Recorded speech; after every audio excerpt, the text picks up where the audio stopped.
سے جاتے جاتے جاتے آسمان پہ گئے.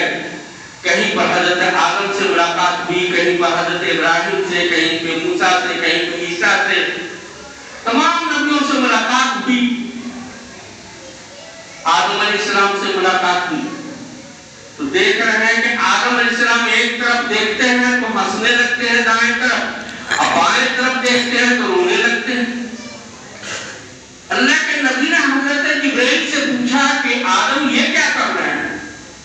انہوں نے کہا کہ آدم علیہ السلام دائیں طرف دیکھتے ہیں اور ہنستے کیوں ہیں؟ وہ اس بنا پر کہ دائیں طرف ان کی نیک اور صالح اولادیں ہیں.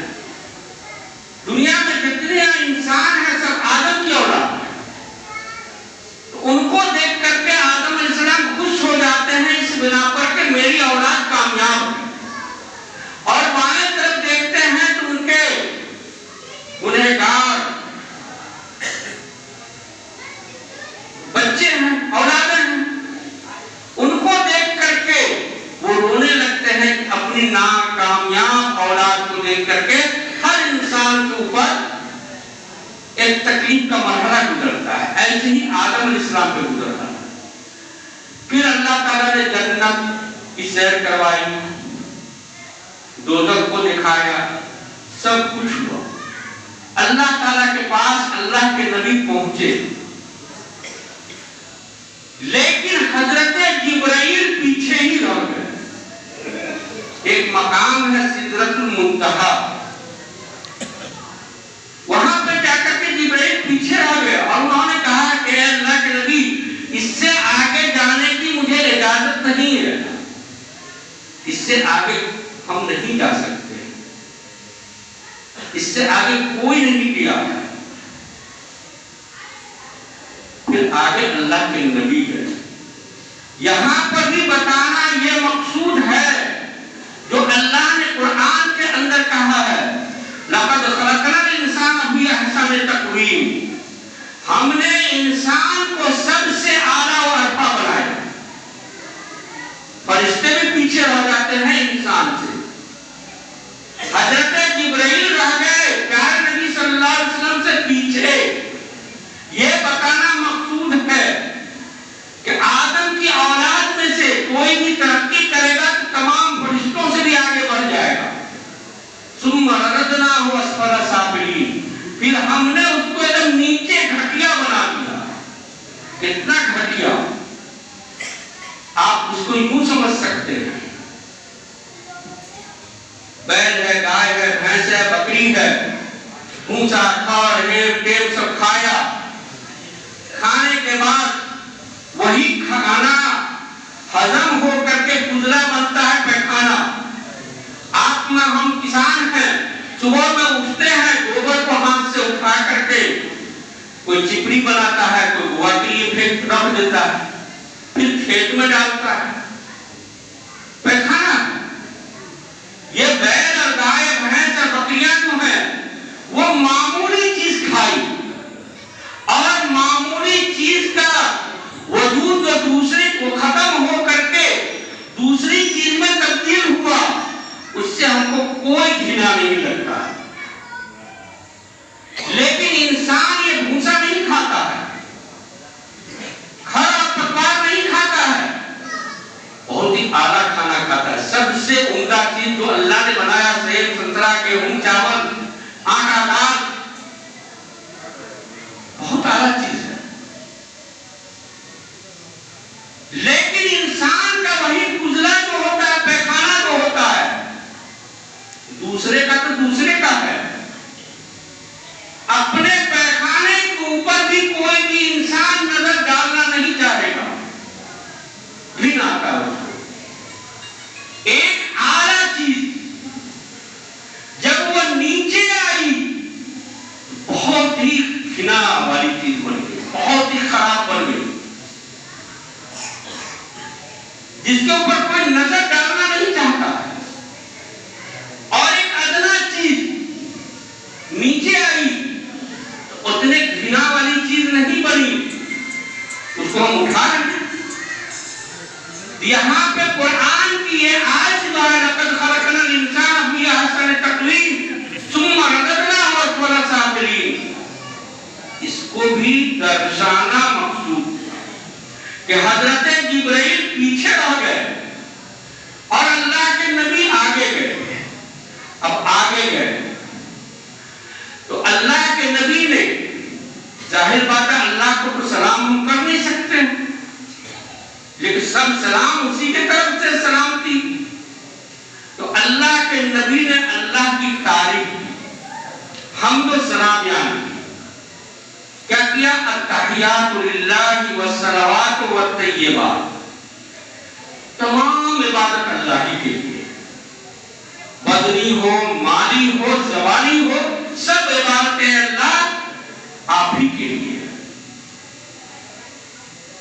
تو اللہ نے جواب دیا. کیا جواب دیا؟ السلام علیکم ایھا النبی, اے نبی آپ کے اوپر اللہ کی سلامتی ہو. اب ذرا دھیان دینے کی بات ہے, ہم لوگ نبی کو ایک دم صاف ہی چھوڑ دیے. اس نبی کو جو نبی فرش تو فرش ہے, جنت البقیہ میں جا کر کے اللہ سے گڑگڑا رہے ہیں امتی کے لیے, عرش پہ بھی جا کر کے ہم کو نہیں بھولتے, عرش پر بھی نہیں ہم کو بھول رہے ہیں. اللہ کے نبی کہتے ہیں کہ اللہ میرے ہی لیے نہیں,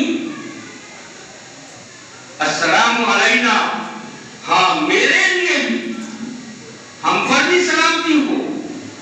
وعلی عباد اللہ الصالحین, اور اللہ کے نیک بندے جو قیامت تک آئیں گے ان تمام کے اوپر ہو.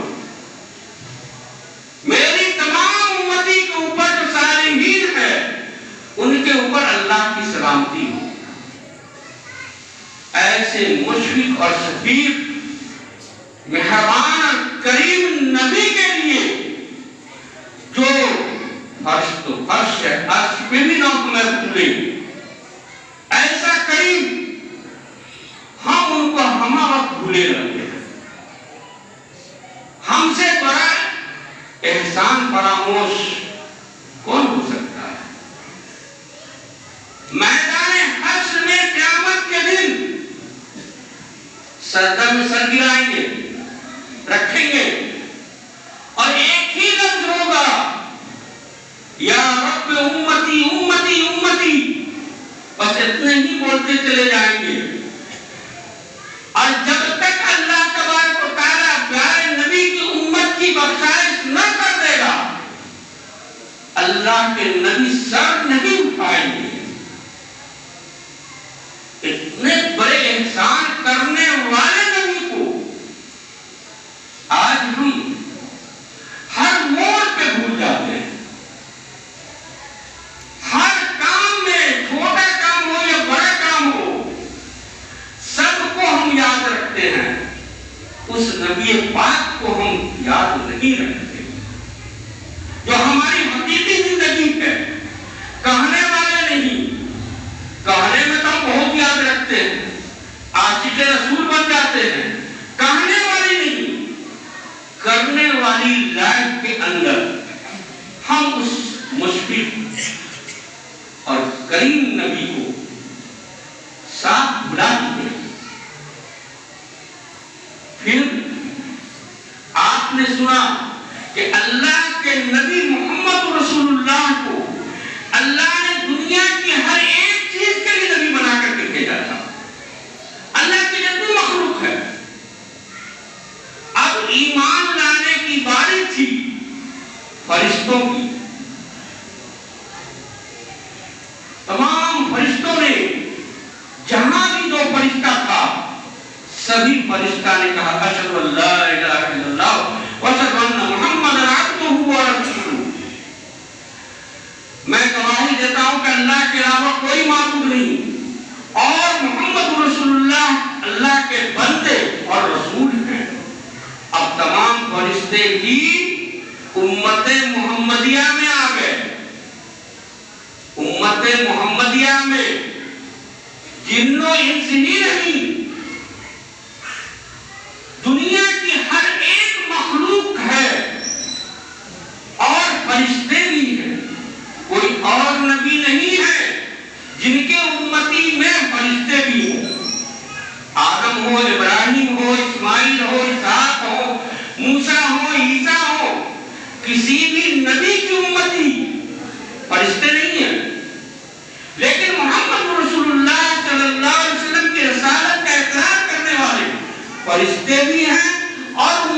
محمدیہ میں ان کا شمار ہے۔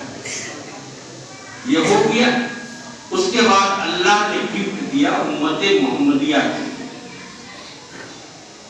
نماز کا 50 وقت لوٹ گیا۔ موسیٰ نبی مل گئے، انہوں نے کہا جائیے واپس، اللہ سے معاف کرائیے، آپ امت سے پار نہیں لگے گا۔ گئے، معاف کرا کے آدھا پر ہوتے رہا، پھر واپس کرتے رہے۔ موسیٰ علیہ السلام آتے رہے، جاتے رہے، 5 وقت پر آئے۔ پھر موسیٰ علیہ السلام کہتے جائیے معاف کرائیے اور معاف کرائیے۔ اللہ کے نبی نے کہا کہ مجھے اللہ سے شرم آتی ہے۔ پھر پیارے نبی صلی اللہ علیہ وسلم جنت کی سیر کر کے واپس لوٹے، اللہ کے کتنے قریب گئے۔ اللہ نے قرآن کے اندر خود کہا ہے فَدَنَا فَتَدَلَّا، قریب ہوئے، قریب ہوتے گئے۔ کتنا قریب؟ وَكَانَ قَوْسَيْنِ، تیر کمان اور تاپ جو ہوتا ہے، اب تو اس زمانے میں نہیں چلتا ہے، پہلے جو چلتا تھا پٹھا والا کمان اور اس میں تاپ لگا ہوتا تھا۔ جتنی دوری ہوتی ہے کمان کی اور تاپ کی، اور جتنی نزدیکی ہوتی ہے اللہ کے نبی اور اللہ کے بیچ میں اتنی ہی نزدیکی اور اتنی ہی دوری بچ گئی۔ وہ حضرات قاعدے سے سمجھ گئے ہوں گے جنہوں نے پٹھا والا لکڑی والا کمان دیکھو، ان کو سمجھ میں آ گیا ہوگا، اتنے قریب ہوئے۔ پھر آئے واپس، اللہ کے نبی نے ذکر کیا لوگوں کے پاس، اب مذاق اڑانے والے مذاق اڑانے لگے۔ ابو جہل اکرما یہ وہ جتنے تھے مکہ کے بڑے بڑے روسا، اور دیکھو یہ کہہ رہا ہے کہ ایک حصہ میں ہم یہاں سے وہاں گئے، وہاں سے وہاں گئے، وہاں سے وہاں گئے۔ یہ کیسی بات کرنے لگے محمد۔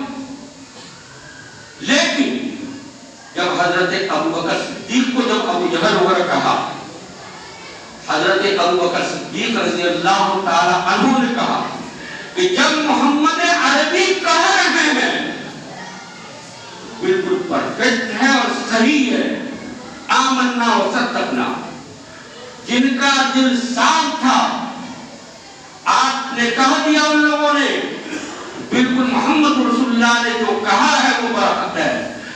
جن کے دل میں ٹیڑھا پن تھا، پیارے نبی نے سورج کو 2 ٹکڑا کر دیا، چاند کو، سورج نے چاند کو، پھر بھی کہا دیا کہ نہیں یہ تو جادو ہے۔ سورج کو واپس لا دیا، ڈوبتے ہوئے سورج کو۔ ٹیڑھا دلوں والوں نے کہہ دیا کہ نہیں یہ تو یہ ہے، جادو کر دیا اس کے اوپر۔ بہرحال پیارے نبی صلی اللہ علیہ وسلم کو اللہ نے معراج کیوں عطا کیا؟ وجہ ایک ہی تھی، مسلسل مکہ کے لوگ، بڑے بڑے پیسہ والے سردار، نبی محترم ہی کو نہیں بلکہ ان کے ماننے والوں کو بھی ہر طرح سے ہراساں اور پریشان اور ٹارچر کرتے رہے، دابتے رہے۔ اور یہ ایک حقیقت ہے، جس چیز کو آپ جتنا دابیں گے وہ اتنا ہی اوپر اٹھے گا۔ آپ ایک گیند لے لیں فٹ بال کو، جتنا زور سے آپ ان کو زمین پہ ماریں گے اتنا ہی اونچا اوپر جائے گا۔ پیارے نبی کے ان کو اور پیارے نبی کے ماننے والوں کو مکہ کے لوگوں نے ہر طریقے سے دابا، کچلا، اللہ نے اتنی ہی بلندی عطا کر دیا۔ اور یہ بتانے کے لیے کہ امت محمدیہ میں سے کسی کو بھی اگر اسی طرح سے دعویٰ جائے گا تو اللہ تعالیٰ اس کو بلندی عطا کرے گا۔ بہرحال یہ معراج کا واقعہ ہمارے لیے اور آپ کے لیے، قیامت تک کے مسلمانوں کے لیے ایک سبق ہے۔ سبق یہ ہے کہ اگر ہمارے اوپر مصیبت آتی ہے، پریشانی آتی ہے،